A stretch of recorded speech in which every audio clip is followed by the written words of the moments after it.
কোনো এলাকায় এই প্রচলন আছে যে বাধ্যতামূলক এই সমাজে থাকতে হইলে এক পরিমাণ গোশত দিয়া দিতে হয় মসজিদ থেকে নিয়ে যায়। এরা এটাকে এনে এখানে সবগুলা জমা করে এরা মন মতন এক এক জায়গায় বন্টন করে এক এক জায়গায় পাঠায়, এমনকি যারা কুরবানি দিয়েছে হ্যাঁ গো বাড়িতেও পাঠায়। বুঝছেন না? তো এই পদ্ধতিটা জায়েজ না। এই পদ্ধতিটা না জায়েজ হওয়ার বিভিন্ন কারণ আছে। একটা কারণ তো হইল শরীয়ত আপনাকে বলছে কুরবানির গোশত দান করা আপনার জন্য মুস্তাহাব, মানে আপনি চাইলে দান করতে পারেন, না চাইলে আপনার অনুত্তম হইল আপনার গুনাহ না, আর সমাজবাসী আপনারা কইলে দিতেই হবে। তাহলে শরীয়তের চেয়ে বেশি বাইরে গেল কেনা? কথা বুঝেন নাই? শরীয়ত বলছে এটা তুমি করতে পারো, না করলেও তোমার হক, কিন্তু সমাজবাসীগুলো আমগো সমাজে থাকতে হলে দিতেই হবে। তাহলে একটা যেটা শরীয়তের দৃষ্টিকোণ থেকে বাধ্য না, সেটার জন্য এক নম্বর বাধ্য করা হচ্ছে। এই বাধ্য করার কুফলটা কি? হাদিস শরীফে এসেছে লা ইয়াহিল্লু মালু মরিইম মুসলিমিন ইল্লা বিতিবি নাফসিহি, কোনো মুসলমানের মাল তার অন্তরের সন্তুষ্টি ছাড়া হালাল না। এক ব্যক্তি যদি এনে অসন্তুষ্টি সত্ত্বেও দিছে, তার ইচ্ছা না, এরপরে সমাজের চাপে দিছে, এই গোশত আবার সবার লগে মিল্লা গেছে, কোন জায়গায় কোনটা হারাম, কোন জায়গায় সন্দেহযুক্ত হয়ে সব গোশত হারাম হয়ে যেতে পারে, নাজায়েজ হয়ে যেতে পারে। টাকা হাওলাত করে কুরবানি অবশ্যই দেওয়া যাবে, কোনো সমস্যা নাই। তবে কোনো ব্যক্তির যদি এমন মনে হয় যে হাওলাত করার পরে এটা পরিশোধ করার তার ওরকম সম্ভাবনা নাই, তাহলে এই ব্যক্তির জন্য হাওলাত করা জায়েজ হবে না। হাওলাত বা ঋণ ওই সময় করা জায়েজ আছে যখন আপনার সেটা আবার পরিশোধ করার সামর্থ্য আছে বা সম্ভাবনা আছে। আপনার কামাই রোজগার এরকম বা আপনার ব্যবসা বাণিজ্য এরকম, আপনি আবার দিয়ে দিতে পারবেন, এখন আপনার হাতে ক্যাশ নাই, তাহলে আপনি নিতে পারেন, কোনো সমস্যা নাই। কারো উপরে কুরবানি ওয়াজিব না হইলেও সেইভাবে নিয়ে নফল কুরবানি করা আরও বেশি ফজিলতের করতে পারে। কিন্তু যদি তার এই সম্ভাবনা না থাকে যে পরিশোধ করতে পারবে, তাহলে কিন্তু সে আপনার হাওলাত করে কুরবানি করতে পারবে না। এই জিলহজ মাসের চাঁদ উঠলেই সদা সর্বদাই হাঁস মুরগি খাওয়া জায়েজ আছে। তবে কুরবানির যে 3টা দিন, এই দিনে ফুকাহে কেরাম মাকরুহ লেখছেন এই জন্য যে দেখতে কেমন যেন মনে হয় কুরবানি দিতেছে। আর এর আগে তো সমস্যা নাই, এর আগে তো আর আপনার কুরবানির সময় না। কুরবানির দিন কয়টা? 3টা, 10, 11, 12। এই 3 দিনে অন্য জন্তু যেগুলো আর কি কুরবানি যোগ্য না, যেমন মুরগি টুরগি, এগুলো মাকরুহ রেখছেন, অনুত্তম। কেউ আবার জবাই করলে এরা আবার দইটা শুলিতে চড়াই দিতে হইব, বিষয়টা এরকম না, মানে অনুত্তম আর কি। যেহেতু ইয়ের সাথে মনে হয় যেন মানে হ্যাঁ কুরবানি দিতেছে, বা কোনো বেউকুফ মানে মনে করতে পারে যে আরে হ্যাঁ মনে মুরগিরে কুরবানি দিতেছে, তো আমি একটা মুরগি কুরবানি দিই, কোনো সমস্যা নাই, খাইতে পারবে। কিন্তু ওই যে বললাম সাদৃশ্যতার কারণে একটা প্যাচ লাগে, একটা সংশয় তৈরি হয়, এই সংশয়ের কারণে অনুত্তম। মৃত ব্যক্তির নামে কুরবানি, এই যে আপনারা যে বলেন কুরবানির নামে, এই শব্দটা আমাদের সংশোধন করতে হবে। কারো নামে কুরবানি হয় না, কুরবানি হয় একমাত্র আল্লাহর নামে, আল্লাহর নামে কুরবানি। তাহলে বিষয়টা কি? কারো পক্ষ থেকে কুরবানি বা কারো জন্য কুরবানি, মানে কি? একটা হইল ব্যক্তির নিজের ওপরে কুরবানি ওয়াজিব, তো তিনি নিজের ওয়াজিব আদায়ের জন্য কুরবানি দিচ্ছেন, এটা হলো নিজের ওয়াজিবের জন্য কুরবানি।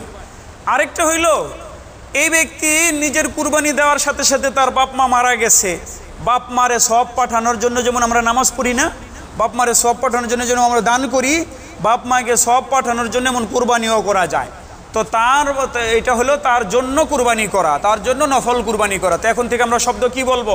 মৃতের জন্য কুরবানি করা, মৃতের সওয়াবের জন্য কি করা?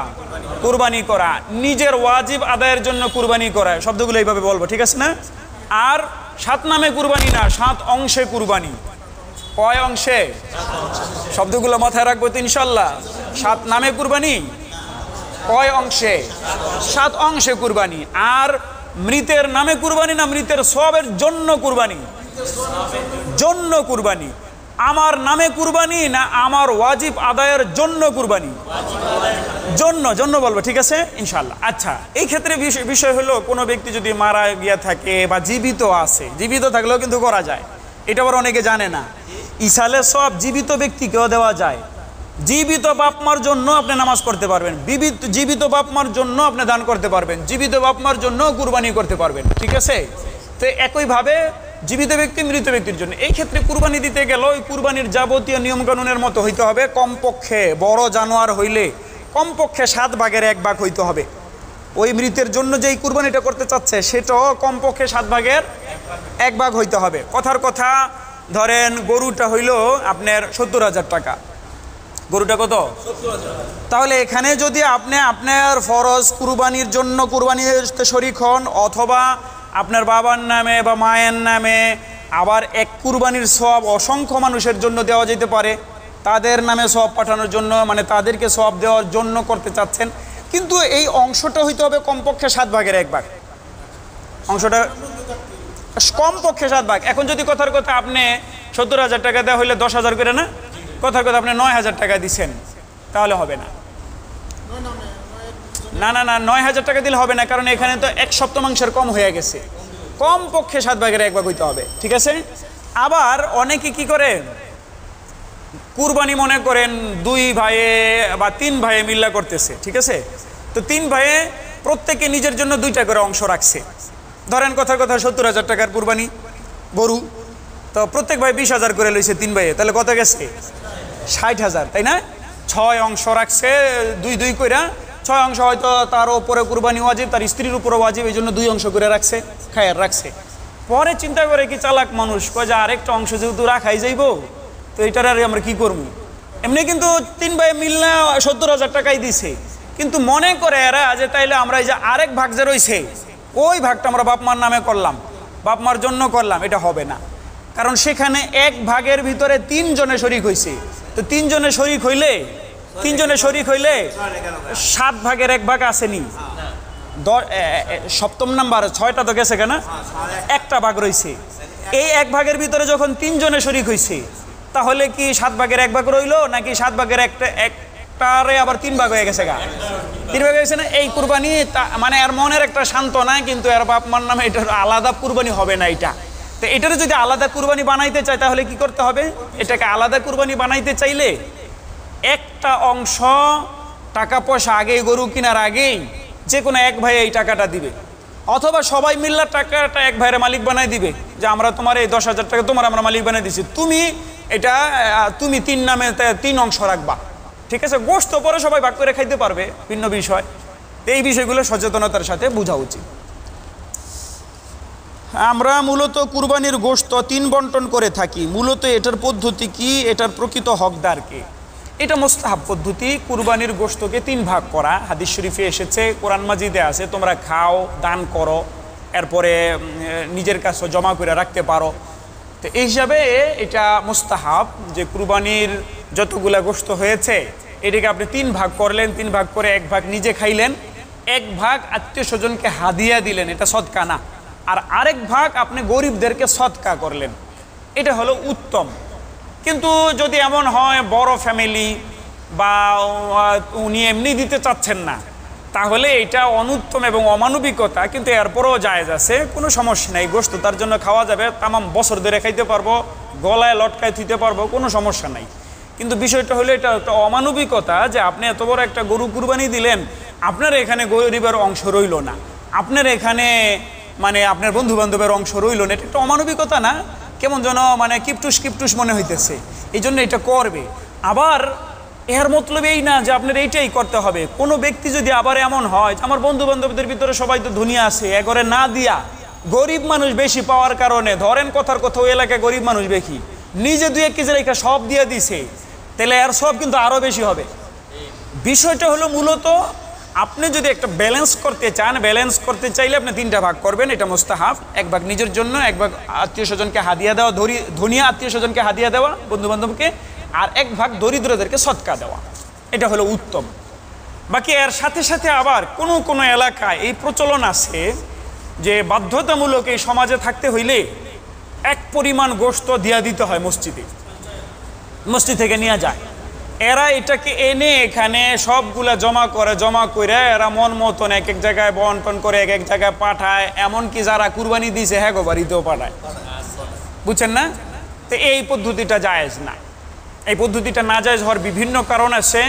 একটা কারণ তো হইল শরীয়ত আপনাকে বলছে কুরবানির গোশত দান করা আপনার জন্য মুস্তাহাব, মানে আপনি চাইলে দান করতে পারেন, না চাইলে আপনার অনুত্তম হইল আপনার গুনাহ না, আর সমাজবাসী আপনারা কইলে দিতেই হবে। তাহলে শরীয়তের চেয়ে বেশি বাইরে গেল কেন? কথা বুঝেন নাই? শরীয়ত বলছে এটা তুমি করতে পারো, না করলেও তোমার হক, কিন্তু সমাজবাসী গুলো আমগো সমাজে থাকতে হলে দিতেই হবে। তাহলে একটা যেটা শরীয়তের দৃষ্টিকোণ থেকে বাধ্য না, সেটার জন্য 1 নম্বর বাধ্য করা হচ্ছে। এই বাধ্য করার কুফলটা কি? হাদিস শরীফে এসেছে, লা ইয়াহিল্লু মালু মরিইম মুসলিমিন ইল্লা বিতিবি নাফসিহি। কোনো মুসলমানের মাল তার অন্তরের সন্তুষ্টি ছাড়া হালাল না। এক ব্যক্তি যদি এনে অসন্তুষ্টি সত্ত্বেও দিছে, তার ইচ্ছা না, এরপরে সমাজের চাপে দিছে, এই গোশত আবার সবার লগে মিল্লা গেছে, কোন জায়গায় কোনটা হারাম, কোন জায়গায় সন্দেহযুক্ত হয়ে সব গোশত হারাম হয়ে যেতে পারে, নাজায়েজ হয়ে যেতে পারে। এই জন্য এইসব পদ্ধতি থেকে বাঁচা থাকতে হবে। 3 নাম্বার এটার খারাপই হইল, এই পদ্ধতির দ্বারা দানকে সীমাবদ্ধ করে দেওয়া হয় কোনো এলাকার সাথে, কারণ তখন তারা এই সমাজেই দেয়, অথচ আপনার গোশত তো আপনার থেকে যে কেউ এইসব নেওয়ার অধিকার আছে। কিন্তু এইভাবে এই সিস্টেমটা করলে কি এই সমাজের বাইরে আর দেওয়া হয়? বরং আপনার নিজের মালিকানাই থাকে না, আপনারটা ওই যে এরা মাতবুরি করে, আর কোনো মাতবুরি পায় না তো খুঁজা। কিছু কিছু আছে ভালো কাজ কিন্তু করতে পারে না, সমাজ থেকে আরও ভালো ভালো কাজের উদ্যোগ নিতে পারে। সমাজে মসজিদ ভিত্তিক লাইব্রেরি করে দিবে, মসজিদ ভিত্তিক সুদমুক্ত ক্ষুদ্র ঋণের ব্যবস্থা করবে, মসজিদ ভিত্তিক সারা বছরে কয়েকটা সেমিনার করবে বিভিন্ন বিষয়ে, এগুলো কিন্তু করতে পারে। মসজিদ ভিত্তিক মাসিক ইসলাহি জোর করবে, মসজিদ ভিত্তিক বয়স্কদের কোরআন শিক্ষা চালু করবে, মসজিদ ভিত্তিক বৃক্ষরোপণ করাবে, মসজিদ ভিত্তিক দারুণ দারুণ কাজ হইতে পারে, সেগুলা কিন্তু করে না। কিন্তু ওই গোশতের দিন একটা মাতবুরি করে দিতে হইব, কিন্তু এই মাতবুরির দ্বারাই যে ক্ষতিটা হয়, এই জন্য এই পদ্ধতি আবার ঠিক না। গরুতে সর্বোচ্চ 7 অংশ রাখা যায়, কিন্তু কেউ যদি 2 জনে দেয় তাহলে 2 অংশই হবে। ও এই গরুর ক্ষেত্রে শোনেন, হ্যাঁ এটা ভালো প্রশ্ন। সেটা হলো গরু ইত্যাদির ক্ষেত্রে যত আপনি ইনভেস্ট করবেন আল্লাহকে খুশি করার জন্য, গোশত টোস্ত নিয়ত না, ওগুলো তো এমনি নফল, মানে আপনি বোনাস হিসেবে পেয়ে যাইবেন। উত্তম হইল সামর্থ্য কারো বেশি থাকলে সে বড় জন্তু দিবে, সুন্দর জন্তু দিবে। এই যাবে সে বড় জন্তু দিয়ে বেশি খরচ করে দিলে তার নেকি ইনশাল্লাহ বেশি হবে, তবে নিয়ত খালেস থাকতে হবে, নিয়ত সঠিক থাকতে হবে। কথা বুঝছেন? কুরবানির সাথে আকিকা দেওয়া সহি আছে। বাকি এখানে আরেকটা বিষয় বুঝার, সেটা হলো আকিকা দেওয়ার সুন্নাহ সম্মত পদ্ধতি কি, আকিকা দেওয়ার সুন্নাহ বা সুন্নত কি, আকিকার মেইন পদ্ধতি কি। আসল পদ্ধতি হলো 7 নম্বর দিনে, 14 নম্বর দিনে, 21 নম্বর দিনে।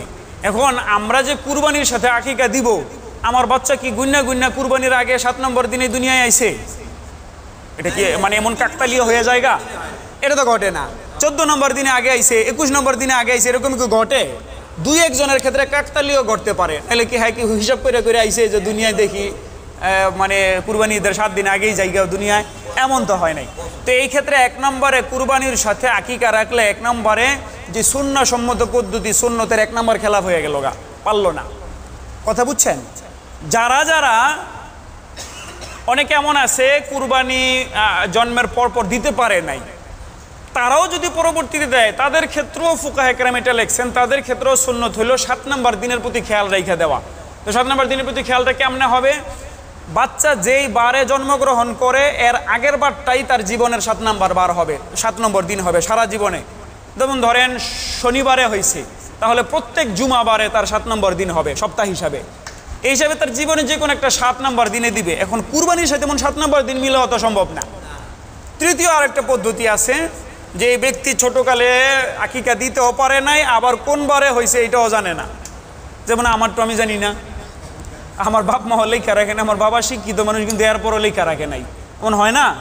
তো এখন এই ব্যক্তির কুরবানির দিন তারিখে জানা না, ইমান কি বলি কুরবানি বলে মানে জন্মের দিন তারিখে যেহেতু জানা নাই, তো নাই মামার সে কানা মামা ভালো একটা কথা আছে না, এইসবে একবারে আকিকা না দেওয়ার সে কুরবানির লোক একটা দিয়া দেন, সমস্যা নেই। বুঝছেননি? এটা হলো একটা এই আর কি, কিন্তু এটা না দিলেই বাকি। কিন্তু যদি আবার কারো এমন করে সুন্দর করে মিলে যায়, তাহলে সে একবারে নিঃসন্দেহে কুরবানির সাথে দিতে পারবে, কোনো সমস্যা নাই, তার সমপরিমাণ নেকি হবে এবং আসল নেকি হবে ইনশাআল্লাহ। হ্যাঁ।